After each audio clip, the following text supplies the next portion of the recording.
Улуттук коопсуздук боюнча мамлекеттик комитеттин алдындагы антикоррупциялык кызмат жоюла турган болду. Президент Садыр Жапаров муну ишкерлер менен жолугушууда убада кылды. Бишкек шаардык соту депутаттар Төрөбай Зулпукаров менен Асылбек Жээнбековду камакта калтырды. 23-июндагы соттук олтурум алардын тарапташтарынын акциясы менен коштолду. Оғанстанда Талибандын жоочулары чабуулдарын күчөтүп, бир нече аймакты басып алды. Тажикстан менен чегарадагы шаарчаны да ээлеп алышты.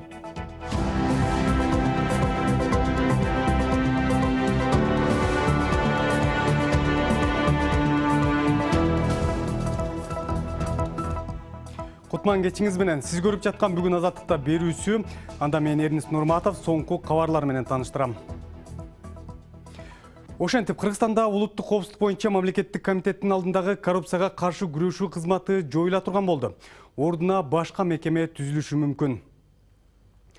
Эл оозунда антикоррупциялык кызмат же АКС деп аталып жүргөн органды жоюу демилгесин президент Садыр Жапаров Бишкекте ишкерлер менен жолугушууда жарыялады.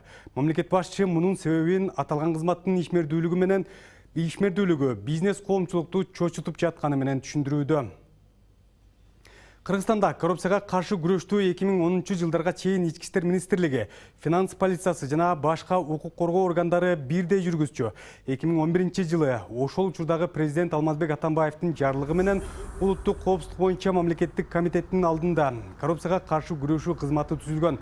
Ошондон бери бул жааттагы саясатты негизинен ушул орган гана алып барып келген. 2020 жылдагы октябрь баш аламандыктарынан кийин президент Сооронбай Жээнбеков кызматтан кетердин алдында коррупцияга каршы күрөшүү кызматын жоюу жөнүндө жарлык чыгарган. Бирок 16 октябрда президенттин милдетин аткаруучу болуп дайындалган Садыр Жапаров ошол эле күнү Жээнбековдун жарлыгын жокко чыгарып, бул органды кайрадан калыбына келтирген. Жапаров антикоррупциялык кызматтын башчысы катары Бекбосын Абсатаровду дайындаган. А быйыл февралда болсо Абсатаровго генерал-майор наамын ыйгарган.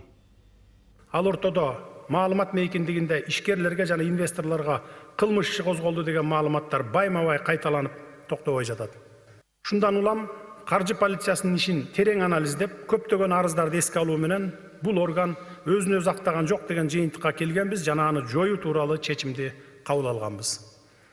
Бул кадам бизнести колдоо багытындагы чечкиндүү кадамдардын бири болгон. Аталган кадамдарды улай жакынкы күндөрдүн ичинде Кыргыз Республикасынын улуттук коопсуздук боюнча мамлекеттик комитетиндеги антикоррупциялык кызмат жоюлат. Бул боюнча тийиштүү жарлык даярдалып жатат. Улуттук коопсуздук боюнча мамлекеттик комитеттин төрагалыгына Камчыбек Ташиев келгенден бери мекеменин алдындагы коррупцияга каршы күрөшүү кызматы ондогон аткаминерлерди жана ишкерлерди камакка алды. Анын ичинде экс-премьер-министр Өмүрбек Бабанов, депутаттар Асылбек Жээнбеков, Төрөбай Зулпукаров, экс-депутат Исхак Пирматов жана башкалар кармалган.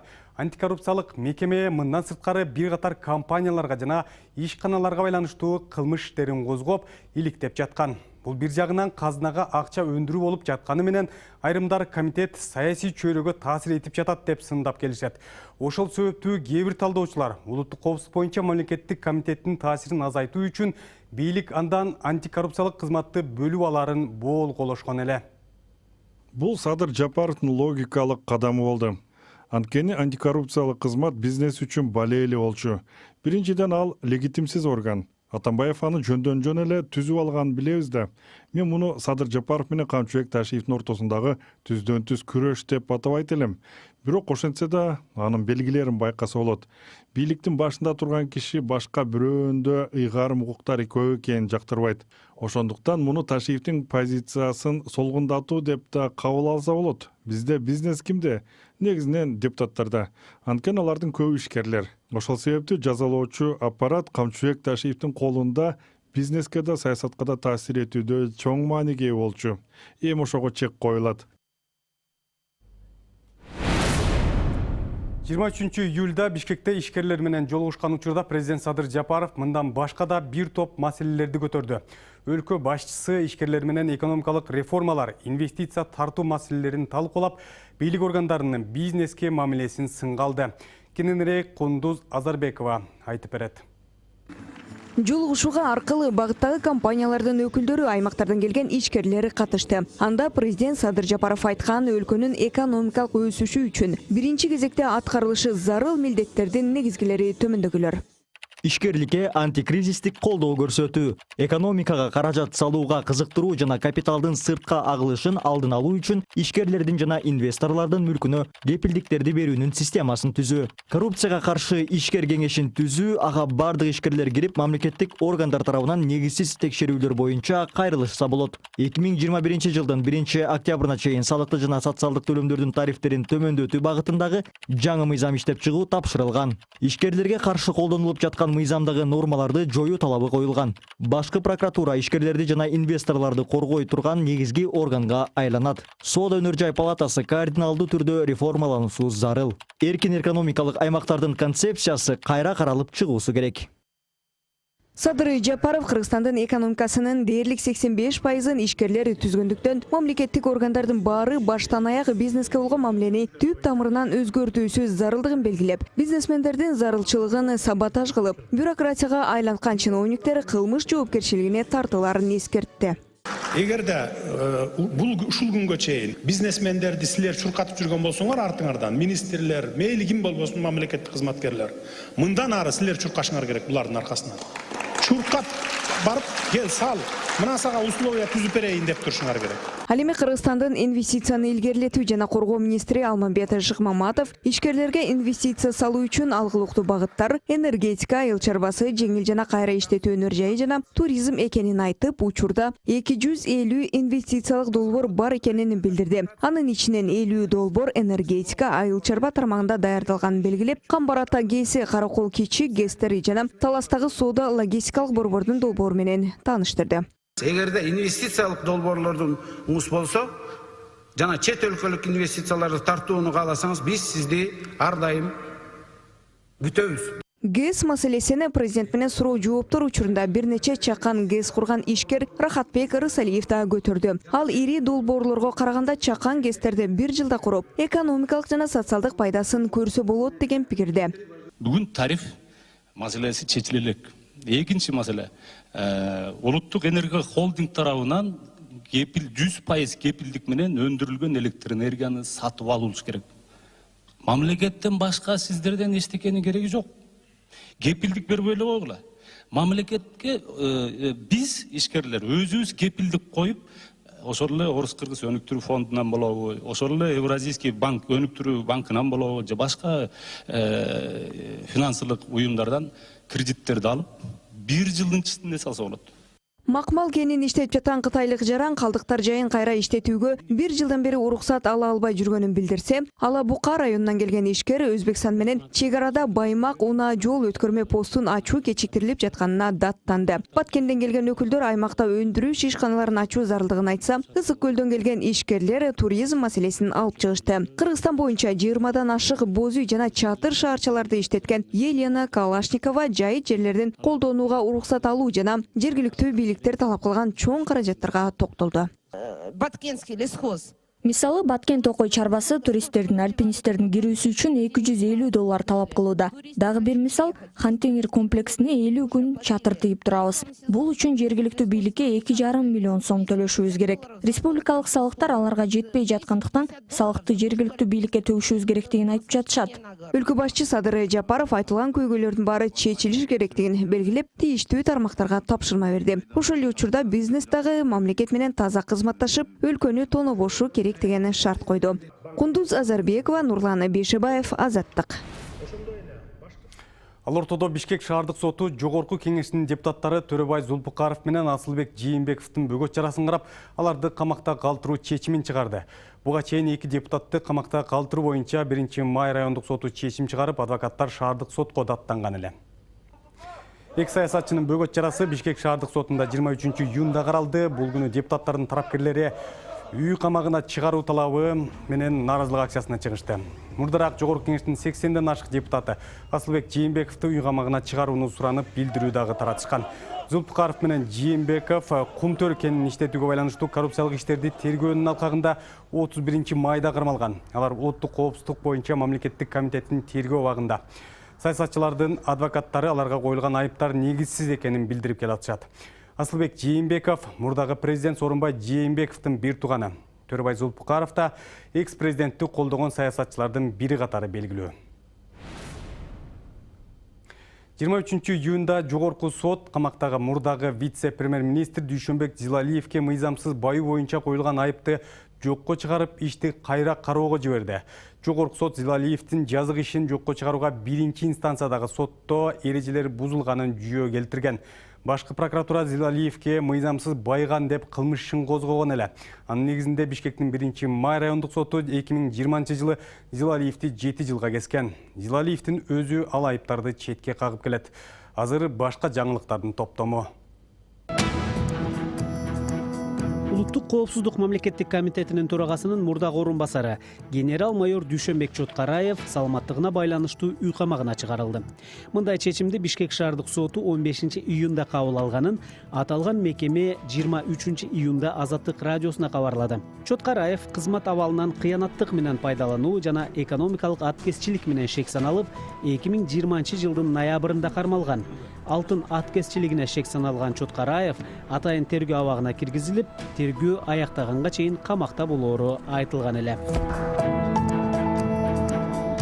23-июнда Кыргызстанда дагы 338 кишиге коронавирус жукканы аныкталды. 8 бейтап көз жумду. Расмий маалыматка ылайык ооруканада жаткан 2,5 миңдей кишинин арасында 100 бейтаптын абалы өтө оор, 800ге чамалуусу оор деп сыпатталууда. Өлкөдө COVID-19 вирусун жуктургандардын расмий эсеби 23-июнда 117 миңден ашты, 106 миңдей айыкты. Кыргызстанда коронавирустун 3-чү толкуну курчуп, күнүгө жүздөгөн адамга оору жугуп жатат. Вируска чалдыккандардын теңинен көбү Бишкекте катталууда. Адистер аймактарда да абал дурус эместигин белгилешип, жарандарды санитардык эрежелерди сактоого чакырууда. Кемин районунда окуучу кыздын өлүмү иликтенүүдө. Чүй облустук ички иштер башкармалыгы окуяга байланыштуу 42 жаштагы шектүү кармалганын кабарлады. Окуя 21-июнда болгон. Тергөөнүн баштапкы маалыматына караганда, кыз үйдөн мектепке аттестат алууга баратканда киши колдуу болгон. Анын сөөгү ошол күнү кечинде токойдон табылган. Ал кыздын телефонунан чалып алууну суранганы, андан ары тийишип, кыз кыйкырганда муунтуп салганы айтылган. Билим берүү жана илим министрлиги окуяга тынчсыздануусун билдирип, ата-энелерди балдарын этияттоого чакырды. Министрлер кабинетинин төрагасынын орун басары Жылдыз Бакашева күч органдарына кыздын өлүмүн дыккат иликтөөнү тапшырган. Америкалык Меркер компаниясы өзүнүн жаңы изилдөөсүндө Түркмөнстандын баш калаасы Ашхабадты чет өлкөлүктөр үчүн эң кымбат шаар деп, Кыргызстандын борбору Бишкекти эң арзан деп тапты. Мекеме жыл сайын түзүп келаткан рейтинг компанияларга жана өкмөттөргө сырт жактардагы кызматкерлерине канча айлык төлөш керектигин чечүүгө жардам берет. 209 шаар камтылган тизме турак жайдын, транспорт жана азык-түлүктүн, 200 чакты товарлар менен кызматтардын бааларын эске алуу менен түзүлөт. Ашхабадтан кийинки экинчи орунда быйыл Гонконг, андан кийин Бейрут, Токио, Цюрих, Шанхай, Сингапур, Женева, Бейжин жана Бөрүн жайгашты. Ал эми Бишкек бул рейтингде эң арзан шаарлардын катарына кирип, 209-чу орунда турат.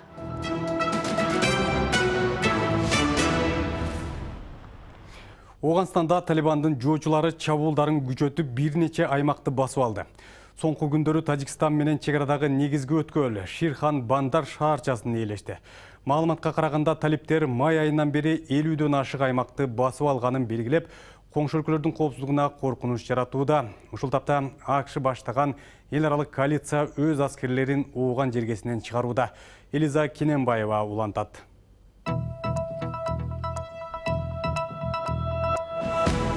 Талиб жоочулары соңку апталарда Оғанстандын түндүгүндө чабуулдарын күчөтүп, ондогон районду өзүнө каратып алды. Талибан май айынан бери өлкөдөгү 370 райондун 50дөн ашуунун өз көзөмөлүнө алды. Жоочулар басып алган райондор провинциялардын борбор шаарларын курчап турат. Муну менен Талибан эл аралык коалициянын аскерлери чыгаар менен борбор шаарларга кайрадан кирип келүүгө аракет кылаарын көрсөтүүдө. Дипломат ошондой эле кошуна өлкөлөрдүн коопсуздугуна да коркунуч туулганын белгиледи. 22-июнда жоочулар Ооган-Тажик чегарасындагы негизги өткөл болгон Ширхан Бандар шаарчасын ээлегени кабарланды. Бул район Кундуз провинциясынын борборунан 50 чакырымдай жерде жайгашкан.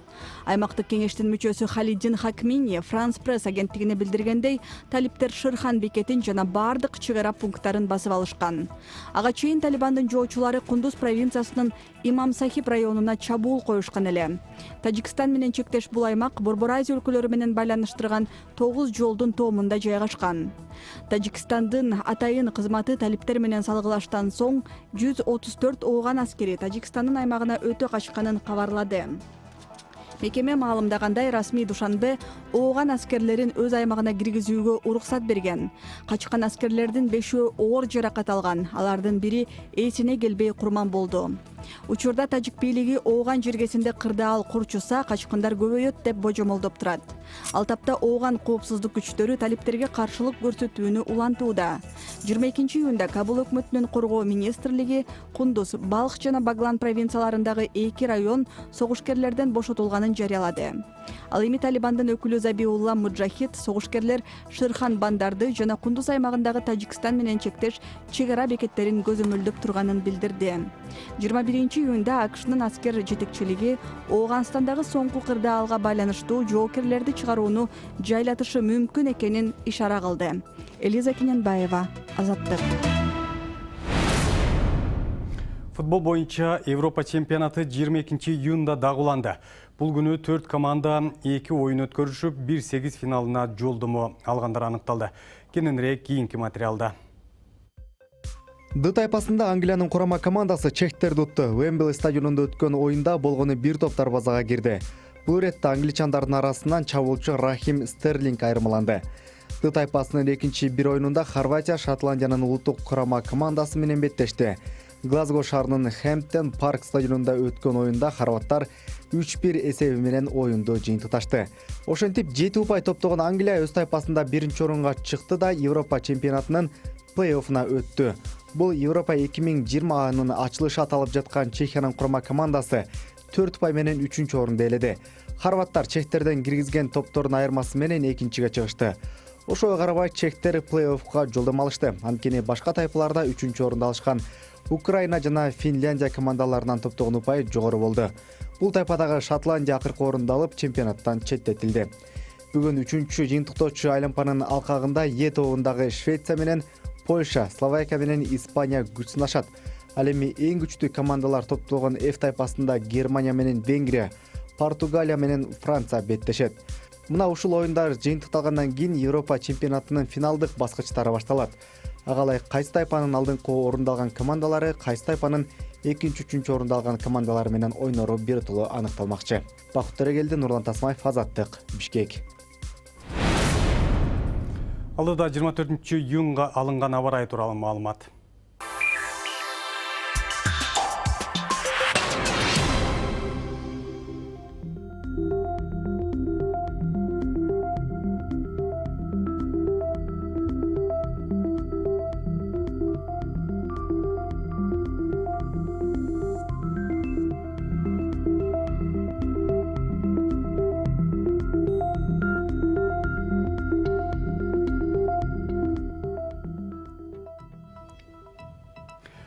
Бүгүн Азаттыкта берүүсүнөн күндүн башка кабарларын көрдүңүз. Башка жаңылыктарды биздин сайтыбыздан да таба аласыз. Азаттык социалдык түйүндөрдө да бар экенин эсиңизге салып коеюн. Сунуш пикирлериңиз болсо бизге байланышка чыгыңыз. Берүүнү Бишкек студиясынан мен Эрнест Нурматов алып бардым. Саламатта калыңыз.